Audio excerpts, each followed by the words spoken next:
सोहळ्याला उपस्थिती लावतोय आणि हा सगळा सोहळा छान तुम्ही सगळे आलात त्याच्यामुळे एवढा छान झाला बरं का. नाहीतर काय मी एकटा काय करू शकणार आहे. संत म्हणतात तुम्ही सगळे जगदीश मूर्ती, इथे माझी व्युत्पत्ती किती.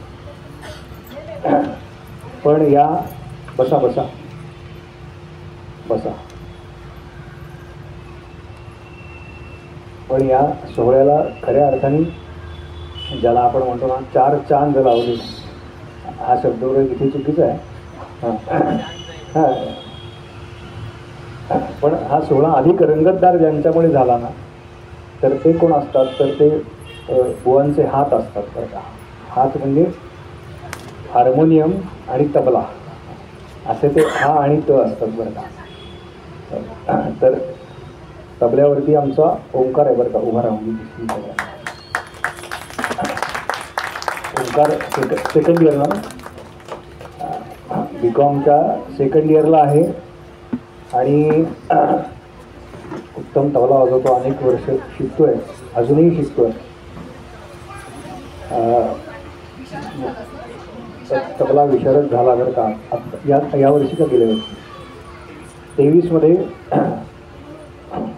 म्हणजे त्यानं त्याच वेळेला ठरलं बरं का की 23 आणि हे 20 विशारद झाला आहे. माझ्या अनेक कथांना तो असतो. एक दिवस रामकथेला पण होतच ना, नारद मंदिरात. नाही हां, पण काहीतरी तबलेवाला एक दिवस नव्हते त्यावेळेला, मला वाटतं तुला सांगितलं. पण मागच्या सलग 2-3 सप्ताहांना तो होता. हां, एक फार लहान वयात त्याला मुळात तबला वाजवणारे अनेक असतात. भागवताकरता सेवा करावी असा भाव ठेवून तो कायम येतो आणि कधीही एका फोनवर येतो बरं का. आणि दुसरा कार्यक्रम आला तर तुम्हाला आधी विचारतो, बुवा घेऊ का. म्हणजे भागवत नाही आहे ना, कीर्तनाला पण असतो माझ्याबरोबर साथीदार. आणि तसंच मला जे विचारून कार्यक्रम घेतात ते आमचे घुगरी काका. साईड रिदमला असे होते बरं का. अनेक मोठमोठ्या कार्यक्रमांमध्ये साईड रिदमला जातात बरं का. पहिल्या दिवशी त्यांना कार्यक्रम आला, पण त्यांनी मला विचारलं बरं का की त्यांच्याबरोबर मी आधीपासून जरा 2 मिनटं काय तुला तुझं पण नाव सांगतो बाळा, काही काळजी करू नको. तर दिलीप घुगरी म्हणून आहे, साईड रिदमला वाजवतात आणि अनेक कीर्तनकारांबरोबर किंवा गाण्यांच्या कार्यक्रमांना ते साथी करतात. माझ्याबरोबर काय येतात याचं उत्तर अगदी सोपं आहे. माझ्यावरती प्रेम आहे म्हणून येतात. त्याचबरोबर हार्मोनियमवरती म्हणजे पेटीवरती संवादिनीवरती आमच्या साधनाताई घुगरी काकू फार कष्ट घेत आहेत बरं का माझ्यावरती. पण त्या हाडाच्या शिक्षिका आहेत. जवळजवळ किती 24 वर्ष मिलिटरी स्कूलला त्यांनी संगीत शिक्षिका म्हणून काम केलेलं आहे.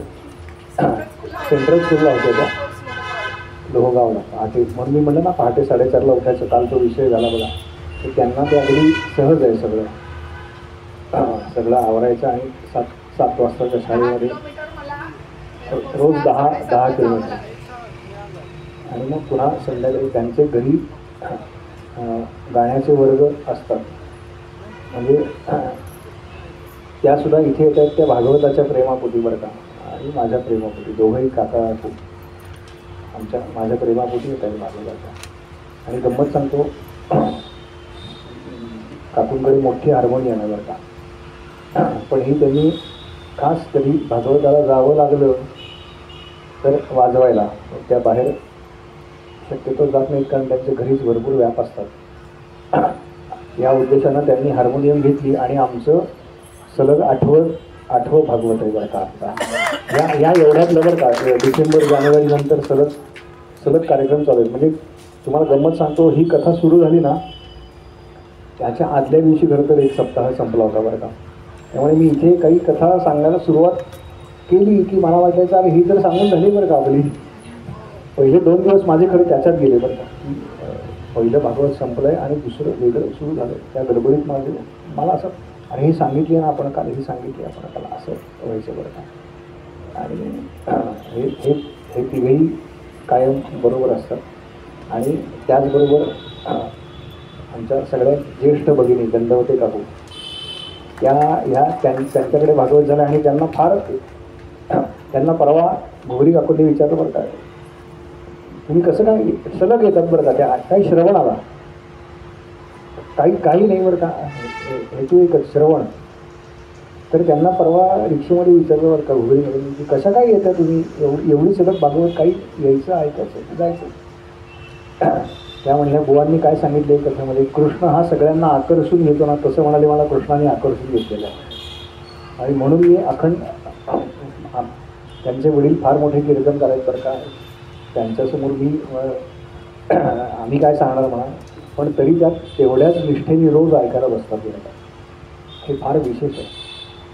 अनेकांचं त्यांनी ऐकलं आणि अनेक मोठे ज्येष्ठ कीर्तनकार प्रवचनकार त्यांचा सहवास त्यांना लाभला आहे. पण तरीसुद्धा ज्याला म्हणतात ना कसं ऐकावं, तर शून्य होऊन ऐकावं बरं का. मला काही माहिती आहे हे डोक्यात ठेवून कधी ऐकू नये, नाहीतर मग नवीन काही येणार नाही आपल्याकडे. अशा पद्धतीनं त्या 3-4 भागवत सलग येत आहेत. 5वं बापरे 5 भागवत करतात, फार अवघड बरं का. सलग 5 भागवत ऐकतात. त्याच्या आधी त्यांनी काय 50-60 ऐकली असतील वेगवेगळी, पण माझं सलग 5वं. त्यामुळे पुढच्या भागवताला कोणाला यायचं असेल तर त्यांचा नंबर घ्या बरं का, त्या सांगतील कुठे आहे पुढचं भागवत. 10 तारखेला हां त्या सांगतील त्यांचा परिचय सगळा सांगून.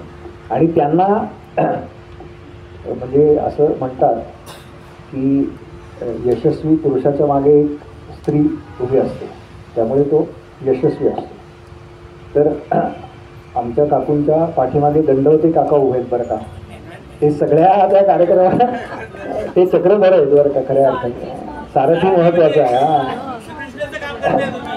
आणि ते घेऊन जातात बरं का, न कंटाळता बरं का. ज्यांचे यजमान आले नाहीत त्यांनी सांगा जरा यांचं उदाहरण घ्या म्हणून. सगळी आता मी मोजली नाही, त्यांनीच मोजली म्हणून मला कळलं बरं का सलग 5 भागवत येतात. नाही तर मी आपलं दरवेळेला हो हो हो. आणि इथे यायचं म्हणजे आम्हाला जर 4-3:30 निघावं लागतं का 3:30ला. त्याच्या आधी सगळं स्वयंपाक वगैरे सकाळी करायचा किंवा रात्री उशिरा गेल्यानंतर हे सगळं बुवांना काय फरक पडत नाही. आता बुवांना आपलं घरी जायला गेलं की तयार आहे. पण ह्या मंडळींचं कौतुक आहे बरं का की ते सगळं मॅनेज करून. म्हणून मी म्हटलं ना मातृवर्ग जो असतो तो त्यांचं त्याग अधिक असतं, समर्पण अधिक असतं. हे याच्याकरता भागवताकरता काय सगळं जे आहे ना ते सकाळी करून यायचं बरं का. मग रात्री उशीर झाला तर आम्ही मागच्या वेळेला विमाननगरच्या पुढे जायचो बरं का. 1:30 वाजता घरातनं निघायला म्हणजे घर सोडायला 1:30 वाजता सोडायचं. पावणे 1 तास मेट्रो, तिथे त्यांची गाडी यायची घ्यायला, तिथनं गाडीने परत त्यांच्या घरी. आणि यायला साधारणपणे लवकरात लवकर 9:30ला आलो आहे. म्हणजे 1ला घर सोडलेलं असलं की 9ला घरी पोचायचं. पण एकदाही कोणीही तक्रार केलेली नाही. असंच होतं, मग मेट्रो करता उभं राहायला लागतंय, मग गाडीत आमची सोयच नाही झाली, काही नाही. हे सगळं चाललं हे भागवताच्या प्रेमाकरता चाललं आहे. एकदा या सगळ्यांकरता टाळ्या वाजल्या जातात. माझ्याबरोबर काय मागतात सगळे. मी खरं तर हा कागद देत नाही, पण त्यांनी माझ्याकडनं तो मागून घेतला यावेळेला. नमस्कार. गोवर्धनधरं वंदे गोपालं गोपरूपिणं गोकुलोत्सव निशानं गोविंदम गोपिकाप्रियं. बुवा रोजच बोलतात नाही का. आपल्याला पण कधीतरी संधी मिळायला पाहिजे की नाही बोलायची. बुवा रोज 4 तास बोलतात. बुवांनी बाकी सगळ्यांचा परिचय करून दिला. आमच्या दोघांचं वास्तविक काहीच कारण नसताना परिचय झाला आहे. खरं काहीच कारण नाही त्याच्यामध्ये. तुम्ही जसे सगळे श्रोते आहात तसे आम्ही पण 2 जण श्रोतेच आहोत. आणि काकांनी विचारलं तसं माझा परिचय म्हणजे मी पूर्वाश्रमीची कैलासवासी हरिभक्तपरायण गजानन बोराईलकर यांची कन्या. माझे वडील कीर्तनकार होते मोठे, आता हयात नाहीत ते, आणि सासरची दंडवते. बुवांनी ज्या सगळ्यांचा परिचय करून गेला आणि बुवा जे 7 दिवस तुमच्यासमोर बसलेत व्यासपीठावर ते बुवा कसे आहेत त्यांचा परिचय पण करणं गरजेचं आहे ना. त्यासाठी मी उभी आहे. 2च मिनटं तुमची घेणार आहे. हरिभक्तपरायण परेश विजय देवळणकर, बुवांचं लौकिकातलं शिक्षण BSc MCM झालेलं आहे. MCMमध्ये पुणे युनिव्हर्सिटीतर्फे 6 रँकमध्ये बुवा उत्कृष्टरित्या पास झालेले आहेत. बुवांनी सॉफ्टवेअरमध्ये काही काळ नोकरी पण केली होती, पण तिथे काही त्यांचं मन रमलं नाही, कारण त्यांचा ओढाच नव्हता. म्हणजे लौकिक शिक्षणात फार ओढा नव्हता. गरजेपुरतं जेवढं शिकायचं तेवढं बुवा शिकले, आवश्यक तेवढं ज्ञान संपादन केलेलं आहे व्यावहारिक जगासाठी. पण त्यांचा ओढाच अध्यात्म आणि परमार्थ याकडे असल्यामुळे त्यांनी परमार्थालाच आता वाहून घ्यायचं असं एक जणू मनाशी एक खुणगाट निश्चित केल्यामुळं त्यांनी भागवत, रामकथा, बुवांनी मगाशी सांगितलं तसं देवी महात्म्याचा याच्यावरही ते अभ्यास करत आहेत. थोडेच दिवसात आपल्याला त्यांचं देवी महात्म्यही ऐकायला मिळेल, लवकरच योग येईल तोही. तर अशा विविध अंगांनी बुवा म्हणजे अभ्यास करून आपल्यापुढे कथा 7-7 दिवस एक वाक्य जर श्रोत्यांसमोर बोलायचं असेल, शिक्षिका ज्या आहेत त्यांना माझं म्हणणं पटकन पटेल की मुलांपुढे जर एक वाक्य तुम्हाला पटवून द्यायचं असेल तर त्यासाठी शिक्षिकेला अख्खा दिवस अभ्यास करावा लागतो. मग बुवा जेव्हा आपल्यासमोर 3.5-4 तास बोलतात किंवा एखादी गोष्ट ती रंगवून सांगतात, पटवून सांगतात, तेव्हा त्यांना त्याच्या मागं किती कष्ट घ्यावे लागत असेल याचा विचार आपणच केलेला बरा. या न्यायाने बुवांचं एक खूप खूप कौतुक, कारण इतक्या लहान वयामध्ये बुवा या मार्गामध्ये आलेले आहेत. आणि दुसरं लहान वयातलं कौतुक म्हणजे त्यांना खूपच लहान वयात मनुष्य रूपातलं गुरुचा हस्तक डोक्यावर मिळणं ही म्हणजे फारच भाग्याची गोष्ट असते. तो कृपाहस्तही बुवांना अतिशय लहान वयात लाभलेला आहे. बुवा पुण्यामधलं नेलाईम टॉकीजच्या जवळ परमपूज्य स्वामीजी मकरंदनाथ पंथातले आहेत. त्यांचा वरदहस्त लाभलेला आहे. बुवा त्यांचे अनुयायी आहेत. त्यांना बुवांना शिष्य करून घेतलेलं आहे.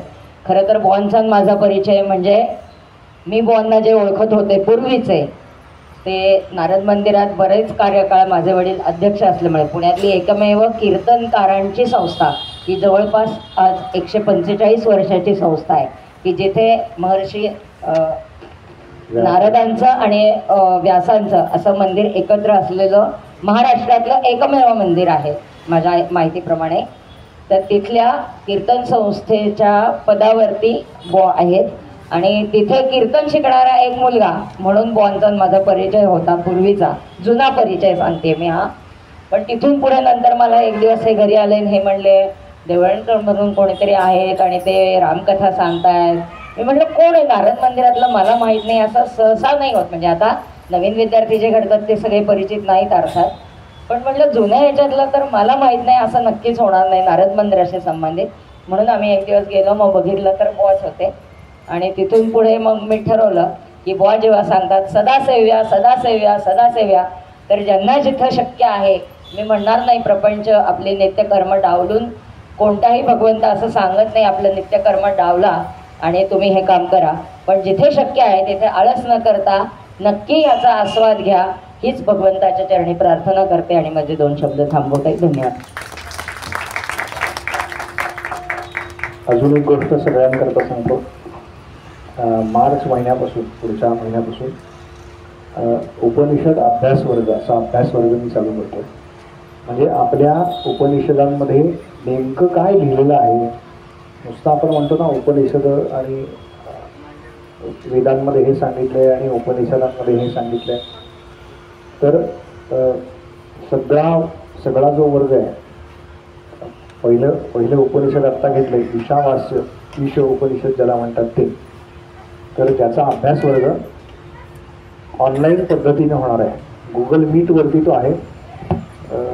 माझा व्हॉट्सअप ग्रुप आहे त्याचा QR कोडही आहे आत्ता माझ्याकडे. कोणाला इच्छा असेल तर तुमच्या व्हॉट्सअपवरनं तो QR कोड स्कॅन केला की तुम्ही त्या ग्रुपला जॉईन होता.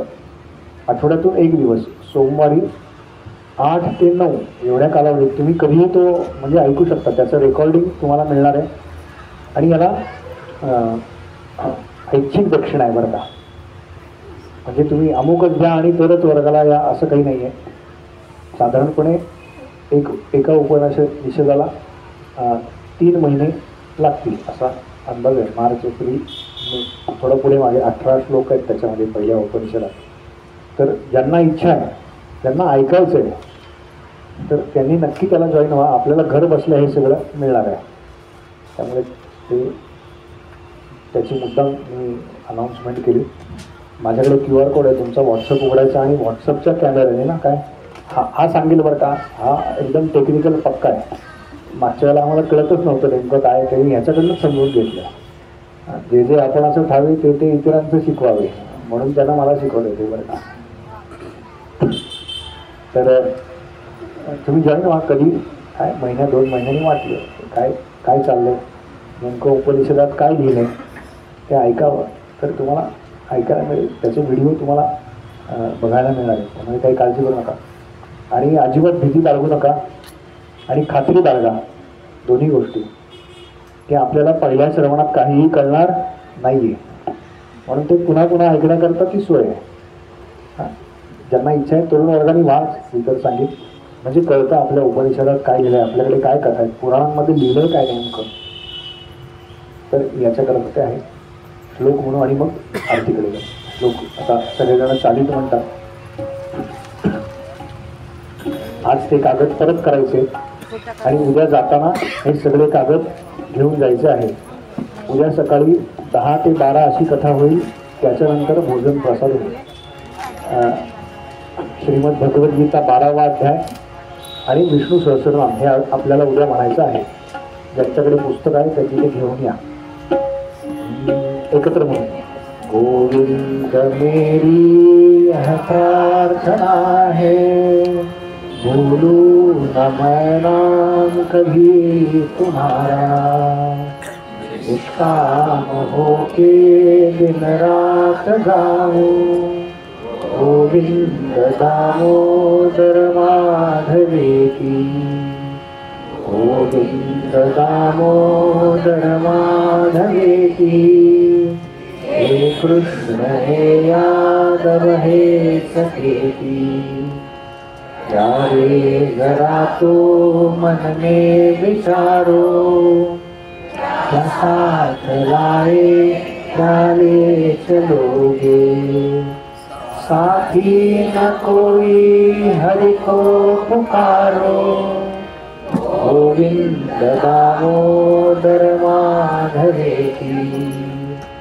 गोविंद दामोदर माधवे की, हे कृष्ण हे यादव हे सखेती, आता भला क्या जग से तुम्हारा, आए यहाँ क्यों क्या कर रहे हो, सोचो विचारो हरि को पुकारो, गोविंद दामोदर माधवे की, गोविंद दामोदर माधवे की, हे कृष्ण हे यादव हे सखेती, देहांत काले तुम सामने हो, बंसी बजाते जन्मों लुभाते, कहता यही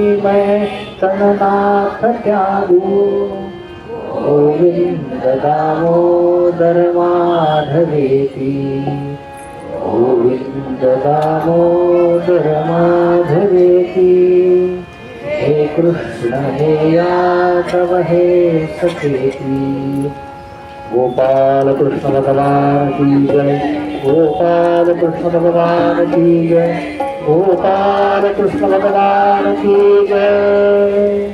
या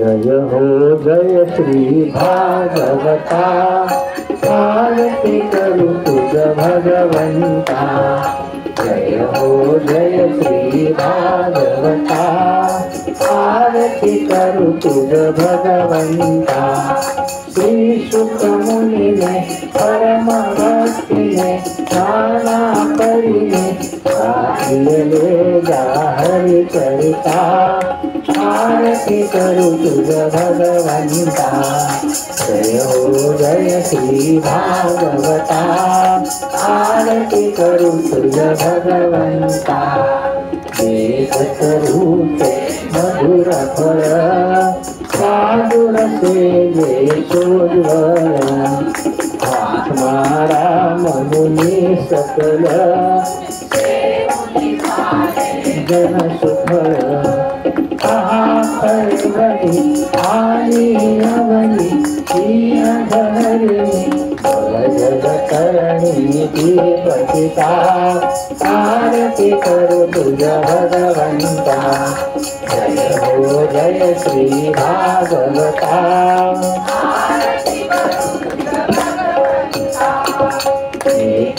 व्यासा शिवाणी सार्थक हरि गुण गावोनी शास्त्र पुराणे मुकुटमणी परमा देवामृत जननी सहज सेविका भाविक भक्ता उदार दाता मोक्ष तत्वता वेदाता आरती करू तुझ भगवंता जय हो जय श्री भागवता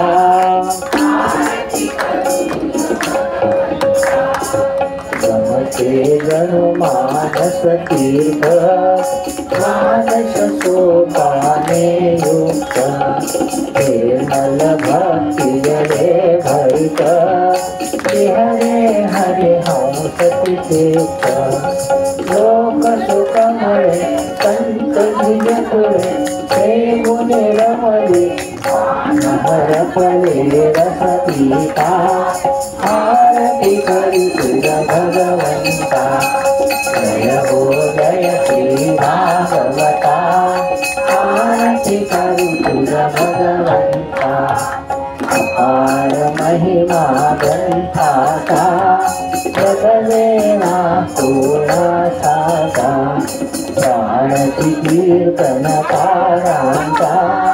प्रेमा करिवर संतांचा संबोधाचा स्वयं प्रवेका द्वादशकळीचा हरिअंतरीचा तमहरता आरती करू तुझ्या भगवंता जय हो जय श्री भागवता आरती करू तुझ्या भगवंता मध्ये हा श्रीकृष्ण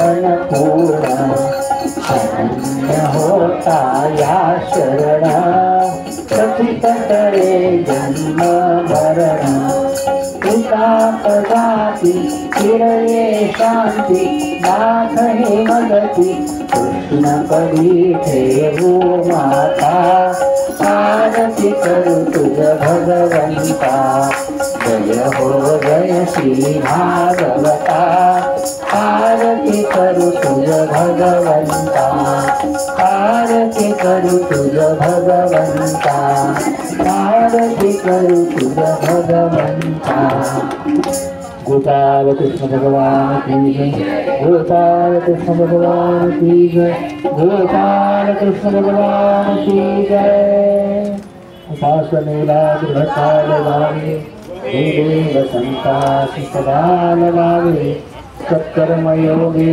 वय घालवावे सर्वामुखी मंगलजोल वावे जय जय रघुवीर समर्थ उद्या सकाळी 10 वाजता कथा सुरू होईल.